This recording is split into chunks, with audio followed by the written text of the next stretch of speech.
नमस्कार. स्वागत आहे तुमचं आपल्या यूट्यूब चॅनल सोनाली रेसिपीजमध्ये. तर आजची खास रेसिपी आज आपण बनवणार आहे.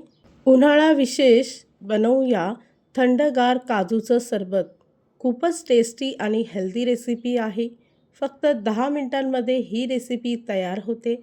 चला तर मग या रेसिपीसाठी लागणारे संपूर्ण साहित्य व कृती पाहून घेऊ.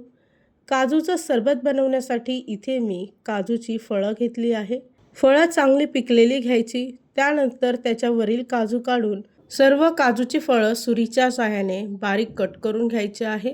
कट केलेले फळांचे तुकडे एका मिक्सरच्या भांड्यामध्ये टाकून त्यामध्ये 4 ते 5 काळी मिरी घ्यायची आहे. त्याचबरोबर अर्धा छोटा चमचा काळं मीठ घ्यायचं आहे. अर्धी वाटी गूळ पावडर घेतली आहे. 1 चमचा लिंबाचा रस घ्यायचा आहे. त्याचबरोबर अर्धा चमचा चाट मसाला घ्यायचा आहे. अर्धा ग्लास पाणी टाकून सर्व साहित्य मिक्सरच्या भांड्यात चांगले बारीक वाटून घ्यायचे आहे. या रेसिपीसाठी लागणारे संपूर्ण साहित्य व कृती मी तुम्हाला डिस्क्रिप्शन बॉक्समध्ये दिले आहेत. तुम्ही तिथे जाऊन चेक करू शकता. तयार केलेलं सरबत गाळणीने गाळून घ्यायचं आहे. तयार केलेलं काजूचं सरबत आठवड्याभरासाठी तुम्ही फ्रीजमध्ये स्टोअर करून ठेवू शकता. इथे आपलं काजूचं सरबत तयार झालं आहे. खूपच कमी वेळात आणि कमी साहित्यामध्ये एकदम थंडगार आणि हेल्दी सरबत तयार झालं आहे. इथे आपण सरबत एका ग्लासमध्ये काढून घेऊ. तर त्यासाठी मी मधाने ग्लास गार्निशिंग करून घेतला आहे.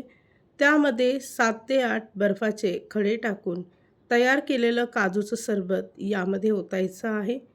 पुन्हा एकदा वरून मधाने गार्निशिंग करून घ्यायची आहे. या उन्हाळ्यामध्ये तुम्ही ही रेसिपी तर नक्की ट्राय करून बघा. तुम्हाला खूपच आवडेल. जर का तुम्हाला हा आजचा व्हिडिओ आवडला असेल तर प्लीज लाईक, शेअर आणि कमेंट करा. चॅनलवर नवीन असाल तर सबस्क्राईब करा.